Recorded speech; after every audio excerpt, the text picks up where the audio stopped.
ఏది అయినా ట్రై చెయ్యి ఆచి చికెన్ మసాలా. ఆచి చికెన్ మసాలా.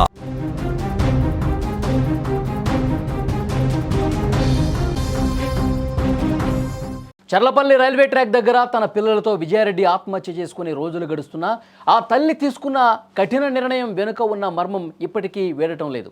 పిల్లలే ప్రాణంగా బతికిన విజయారెడ్డి అంతటి దారుణమైన నిర్ణయం తీసుకోవడానికి గల బలమైన కారణం ఏంటి? సాఫ్ట్వేర్ ఉద్యోగిగా కోట్లు సంపాదించే సత్తా ఉండి కూడా కన్న బిడ్డలతో కలిసి రైలు కింద పడాల్సిన కర్మ ఆమెకు ఎందుకు పట్టింది? ఇప్పుడు ఈ కేసులో అసలు నిజాన్ని వెలికి తీసే పనిలో పడ్డారు రైల్వే పోలీసులు. ముఖ్యంగా ఆమె వాడినటువంటి సెల్ ఫోన్, ల్యాప్టాప్లే ఇప్పుడు ఈ కేసును మలుపు తిప్పబోతున్నాయి. జనవరి 31వ తేదీన తెలుగు రాష్ట్రాలను ఉలిక్కిపడేలా చేసిన విజయారెడ్డి ఆత్మహత్య కేసులో దర్యాప్తు చాలా వేగంగా సాగుతోంది. సాఫ్ట్వేర్ ఉద్యోగిగా పేరున్న కంపెనీలో టీం లీడర్గా పనిచేస్తున్నటువంటి విజయారెడ్డి తన ఇద్దరు బిడ్డలు చేతనారెడ్డి, విశాల్ రెడ్డితో కలిసి ఆత్మహత్య చేసుకోవటం కేవలం పని ఒత్తిడి మాత్రమే ఉందా, ఇంకేదైనా బలమైన కారణం ఉందా అన్న కోణంలో పోలీసులు ఆరా తీస్తున్నారు. ఈ క్రమంలోనే విజయారెడ్డి సెల్ ఫోన్, ల్యాప్టాప్ను స్వాధీనం చేసుకున్న జీఆర్పీ పోలీసులు వాటిని ఫోరెన్సిక్ సైన్స్ ల్యాబ్ కూడా పంపించారు. అయితే విచారణలో భాగంగా పోలీసులు ఒక కీలకమైనటువంటి విషయాన్ని గమనించారు. ఆత్మహత్యకు ముందు అంటే జనవరి 20 నుంచి 30 వరకు విజయారెడ్డి సెల్ ఫోన్కు వచ్చినటువంటి కాల్స్, ఆమె చేసిన వాట్సాప్ చాటింగ్లు ఇవన్నీ కూడా నిశ్చితంగా ప్రతి ఒక్కటి కూడా పరిశీలిస్తున్నారు. మరణానికి కొన్ని గంటల ముందు ఆమె తన ఫోన్లోని కొన్ని ముఖ్యమైనటువంటి చాటింగ్లను, కాల్ హిస్టరీని డిలీట్ చేసినట్టుగా సమాచారం వచ్చింది. ఆమె ఎందుకు ఆ వివరాలు చెరిపివేసింది, ఆ మెసేజ్ల్లో అసలు ఏముంది, ఎవరితో ఆమె చివరిసారిగా మాట్లాడింది, ఇవన్నీ కూడా మిస్టరీగా మారినటువంటి పరిస్థితి ఉంది. ఆ డిలీట్ చేసినటువంటి డేటాను తిరిగి సేకరిస్తే గనక నిందితులు ఎవరో తేలిపోతుందని చెప్పి చాలా స్పష్టంగా పోలీసుల నుంచి సమాచారం వస్తోంది. విజయారెడ్డి పనిచేసే ఐటీ కంపెనీలో ఆమెపై ఏవైనా ఒత్తిళ్లు ఉన్నాయా, ఈ కోణంలో కూడా దర్యాప్తు చేస్తున్నారు. ఇప్పటికే ఆమె సహచర ఉద్యోగులు ఎవరైతే ఉన్నారో వాళ్ళని ప్రశ్నిస్తూ ఉన్నారు పోలీసులు. ముఖ్యంగా వాట్సాప్లో జరిగిన సంభాషణలు, పర్సనల్ చాటింగ్స్ ఇవన్నీ కూడా పోలీసులు విశ్లేషిస్తున్నారు. ఆమె నిస్సహాయతను లేదా ఆమె వ్యక్తిగత విషయాలను ఆసరాగా చేసుకుని ఎవరైనా ఆమెను మానసికంగా వేధించారా అన్న సందేహం కూడా ఒకటి చాలా బలంగా వినిపిస్తోంది. గత 2 నెలలుగా తీవ్రమైన మనోవేదనలో ఉన్నట్టు కుటుంబ సభ్యులు కూడా చెప్తున్నారు. భర్త విదేశాల్లో ఉండటం, పిల్లల బాధ్యత మొత్తం ఆమె మీదే ఉండటం, ఒకవైపు ఒంటరితనం వేధించడం, దీన్నే కొందరు ఆసరాగా ఏమైనా చేసుకున్నారా అన్న అనుమానం అయితే చాలా స్పష్టంగా కనిపిస్తోంది. ప్రస్తుతం ఆమె ఫోన్కు వచ్చినటువంటి కాల్స్ ఆధారంగా పోలీసులు ఇప్పటికే కొందరిని అదుపులోకి తీసుకుని విచారిస్తున్నట్టుగా సమాచారం వస్తుంది. చివరి 10 రోజుల్లో ఆమె ఎవరెవరితో ఎక్కువ సమయం మాట్లాడింది, ఆ సంభాషణల సారాంశం ఏంటి అనే విషయాలను కూడా వెలికి తీస్తూ ఉన్నారు. ఎవరైనా ఆమెను టార్గెట్ చేశారా, లేదంటే మరేదైనా బ్లాక్మెయిలింగ్ కోణం ఉందా అని ఆరా తీస్తూ ఉన్నారు. ప్రస్తుతం ఫోరెన్సిక్ నివేదిక కోసం పోలీసులు ఎదురు చూస్తూ ఉన్నారు. సెల్ ఫోన్లోని ఆ డేటా పూర్తిగా రీస్టోర్ అయితే విజయారెడ్డి ఆత్మహత్య వెనుకున్నటువంటి అసలు వాస్తవాలు వెలుగులోకి వస్తాయని కూడా తెలుస్తోంది.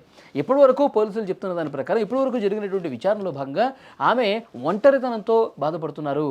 ఇక నేను ఒంటరిని, ఈ లోకంలో నాకు ఇంకా ఎవరూ లేరు, పిల్లల బాధ్యత మొత్తం నాదే, భర్త అక్కడ విదేశాల్లో ఉన్నారు అని చెప్పి ఒకవైపు ఏమో ఆమె ఒక సాఫ్ట్వేర్ కంపెనీలో ఆమె టీం లీడర్గా పనిచేస్తూ ఉన్నారు.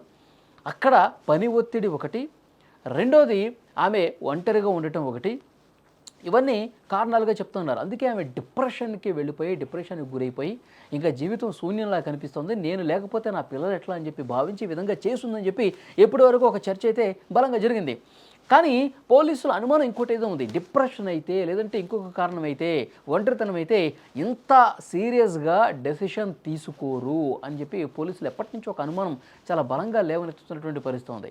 ఎందుకంటే పిల్లలతో సహా మొత్తం జీవితాన్ని ముగించాలి, పిల్లలు ఇంటర్మీడియట్ చదువుతున్నారు, ఎంతో భవిష్యత్తు ఉంది, వాళ్ళు ఇంకా పై చదువులు చదువుతారు. ఎందుకంటే తండ్రి ఇక్కడ తల్లి ఇద్దరు కూడా మంచి పొజిషన్స్లో ఉన్నారు, లక్షల్లో సంపాదిస్తూ ఉన్నారు, ఆస్తులు కూడా ఉన్నాయి. మరి పిల్లలకి ఎంతో మంచి భవిష్యత్తు ఉంది, పిల్లలు కోరుకున్నటువంటి చదువును చదువుతారు, కోరుకున్నటువంటి వాళ్ళు ఉద్యోగం సంపాదించేందుకు అన్ని రకాల వసతులు ఉన్నాయి, సౌకర్యాలు ఉన్నాయి. అయినప్పటికీ పిల్లల్ని తీసుకొని, ఎదుగుతున్నటువంటి పిల్లల్ని తీసుకొని ఆమె ఈ విధంగా పాల్పడిందంటే దీని వెనకాల ఏదో బలమైనటువంటి కారణం ఉండే ఉంటుంది.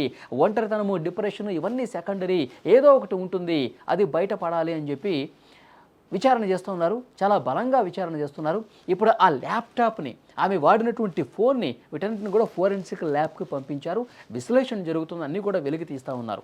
ఇప్పుడు ఒక సమాచారం బయటికి ఏమొస్తుందంటే ఆమె జనవరి 20 నుంచి 30వ తారీఖు ఈ 10 రోజుల పాటు ఉన్నటువంటి ఒక డేటాను డిలీట్ చేశారని చెప్పి ఒక సమాచారం వస్తుంది. మరి ఎవరెవరితో ఫోన్లో మాట్లాడారు, ఎవరెవరితో వాట్సాప్లో చాటింగ్లు చేశారు, ఇవన్నీ కూడా ఏ నెంబర్ నుంచి వచ్చినాయి, వాళ్ళు ఆఫీసు వాళ్ళ, బయట వ్యక్తుల, లేదంటే కుటుంబంలో ఉన్న వేరే వ్యక్తుల, ఇవన్నీ కూడా వెలుగు తీస్తున్నారు. ఎందుకంటే దాన్ని రీస్టోర్ చేస్తే ఆమె డిలీట్ చేసినటువంటి ఏవైతే ఉన్నాయో, ఎందుకంటే వేరే వ్యక్తులకి ఇది తెలియకూడదన్న ఉద్దేశంతోనే కదా డిలీట్ చేసేది. ఈ సమాచారం నాతోనే ముగిసిపోవాలి అన్న ఉద్దేశంతోనే కదా ఆమె డిలీట్ చేసింది.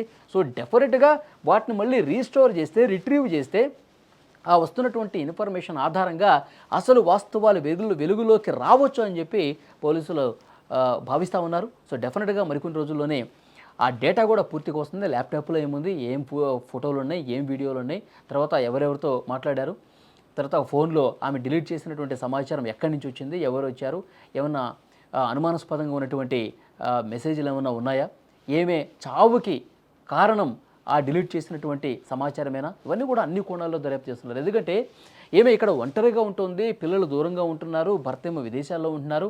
కాబట్టి ఏమే బలహీనతల్ని కొంతమంది ఆసరాగా చేసుకొని బలహీనతల్ని వాడుకుందాం అన్నటువంటి ఉద్దేశంతో ఈ విధంగా మరి ఆర్థికంగానా లేకపోతే ఇంకొక రకంగానా ఆమెను ఏమైనా ఇబ్బంది పెట్టే ప్రయత్నం చేశారా, ఇవన్నీ కూడా విచారణలో బయటకు వచ్చే అవకాశం ఉంది. సో డెఫినెట్గా పోలీసులు అయితే ఈ కేసుని ఇప్పట్లో వదిలే ప్రసక్తి లేదు. ఎందుకంటే చాలా సీరియస్గా, ఫోకస్డ్గా పోలీసులు కూడా పనిచేస్తూ ఉన్నారు. ఆ సమాచారం వచ్చిన తర్వాత, ఫోరెన్సిక్ రిపోర్ట్ వచ్చిన తర్వాత వాస్తవాలు వెలుగులోకి వచ్చే అవకాశం అయితే చాలా స్పష్టంగా కనిపిస్తోంది.